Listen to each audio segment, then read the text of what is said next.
Okay, this is an impressions video, which means I have not reached the end game. I didn't get started on this until Friday, so I am like way behind everyone else. Now, I do want to mention there is a hardcore fan base that knows this game way better than I ever could. And something that I've been picking up on in a few comment sections of other videos, as well as my old video where we talked about the Division 2's beta, there's a lot of Division 1 players, at least from what I've seen, that did not want this sequel. So the perspective I'm going to give you is not going to be based on that, because I don't really know why they didn't want this sequel other than starting over for any game is not fun, especially once you've dedicated like thousands of hours to getting certain items. The only perspective I can offer to that was like going from Destiny 1 to Destiny 2. And that transition was terrible. But that was also because the sandbox was so much different from Destiny 1 to Destiny 2. All of those things resulted in backfiring in Bungie's face. And what Bungie has been trying to do like for the past year and a half, and they've successfully done it, is reinvigorate their hardcore community. From what I see from the Division 1 to Division 2, a lot of complaints is that the Division 2 doesn't seem drastically different from the Division 1. And dealing with this experience before, to me that's probably a good thing, because obviously if you stayed and played the Division 1 for whatever reason, those are the elements that probably transitioned here into Division 2. Now, the perspective and impressions that I'm going to give you today is a fresh one, and as a new player just stepping into the Division again, I've enjoyed this game a lot. I'm not even like a fan of cover-based shooters, and that's the thing. Most games I like first-person shooters, or I like some sort of like fantasy element to a game. This brings an entirely different feel. It's got some level of immersion there. The cover-to-shoot tactics are very fluid, and I actually found myself a fan of this playstyle. Now, back in the Division 1, and I don't know what the later sandboxes look like, I found that the AI just was not intelligent. Now, we've seen some dumb AI. I'm gonna be honest with you, Anthem probably has the dumbest of AI. So yeah, if I was like to compare the AI here in Division 2 to Anthem's, everything's like walking Einsteins. Now, they have their dumb moments. There is times that you'll have an AI that just sits there and looks at you, but for the most part, in a lot of the engagements, the AI is much more intelligent than what I previously remembered, but it's also because how Ubisoft places them. In the missions that you're in, there's a lot of times that AI come up behind you, and that's just because that's where they're spawning. Like if you move in on an objective, you're arming something or detonating something, you'll notice that you're suddenly surrounded. So good on Ubisoft for how they filter enemies into each one of those encounters. Now, we're just spitballing here, guys. I'm honestly just throwing out some pros to what I've seen with this game. And yes, I am drawing some like comparisons between the other looter shooters we've played. But this next pro is actually not even any relation to looter shooters, but we have to say it. The Division 2 has very fast load times. And again, another comparison to Anthem, but my God, I got sick of Anthem's load times. And I think everyone else did. Infinite load times or just regular load times. There's just loading screens everywhere. For the most part, if you do have to load them into matchmaking or something like that in Division 2, it's very quick. Which brings us to matchmaking. How is matchmaking in this game? So yesterday, I actually found a team. We were using some of the global chats or the group chat there, and we did a main mission together. Afterward, it didn't immediately disband us. It kept us together. And we actually stayed together for 3 or 4 hours. In that time frame, we were just running around doing a few other missions here and there, some side missions, some control points,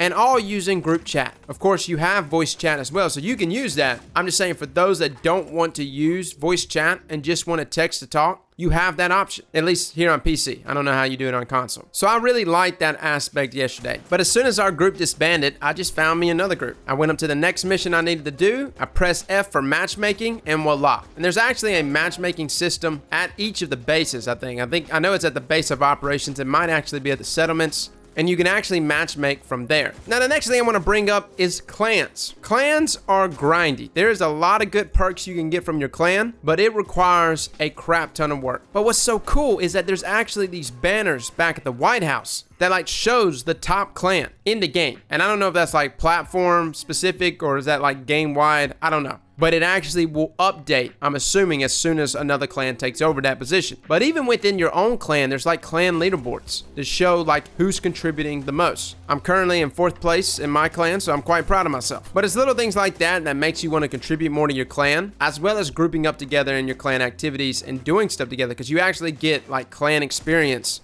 from being grouped together. But I think you also get clan experience from doing solo stuff. I don't know if there's like a different rate of XP that you get there. Now let's move on to builds and weapons. I am very much a beginner here still. I will say that the guns, for the most part, they feel like guns, okay? None of them are really standing out to me, but then again, all I have is like a couple blues and greens and a purple. I got like one purple weapon. It's an SMG, and it's not bad. I do like the snipers though. The snipers, pretty crispy. Now, weapon mods are the same, I think, as it was back in the Division 1. Scopes, grips, magazine mods, all of this stuff can actually be crafted at your base, which is really cool. And as far as obtaining the methods for crafting those items, you do them by like doing little tasks at these settlements. Like the whole time I'm doing these tasks, I'm getting like this Assassin's Creed completionist vibe. Take over a fort or an area, completely spec it out, 100% it, move on with your life to the next one. Now, as far as builds go, there seems to be an infinite variety of what we can do here with builds. Although I'm really not that far in the game to experience those builds. But I do love the skills. And I don't know if all of these skills are the same as they were back in the Division 1, but the skills offer all kinds of things. Like you can bring a turret in there, you can bring like these little things that release these fireflies, seeker mons, that was back in Division 1.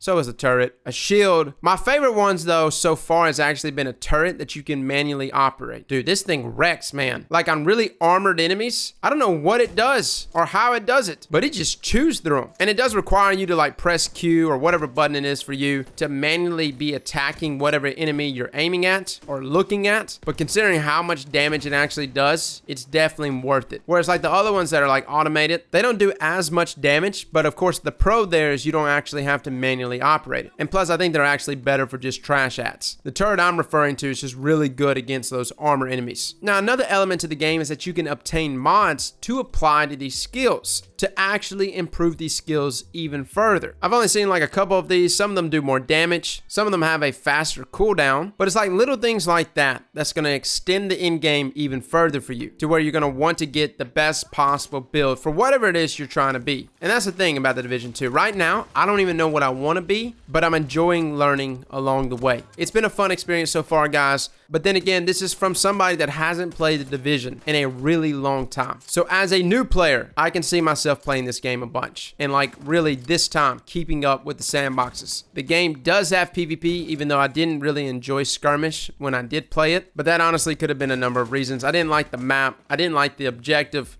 But I haven't played anything else in terms of PvP, and I actually haven't even been into the Dark Zone yet since the beta. So there's a lot more that we're going to need to talk about once I actually reach that end game. But I'm not in a huge rush. So far, I'm enjoying the game. I find myself kind of gravitating back toward it. Since Friday, I just got up and just start playing it without even thinking about it. That's normally a good sign. I know that sounds crazy. When I step away from a game though, and then when I come back and I find myself firing it up, it's normally a really good sign. Now for my hardcore players that are like hardcore, been with the Division 1 through each of its sandbox updates, let me know what feels different for you. What you like, what you don't like, specifically what you don't like in the Division 2 over the Division 1. I feel like I have a separation here from you guys. I don't really know what the Division 1 had over the Division 2. Maybe I'm just reading some outlier comments from some of the hardcore fan base. Maybe that's not even what most people are thinking. So guys, feel free to let me know below. Well, fellas and ladies, thank you all for coming and watching. And as always, slap that like button like your mama told you right.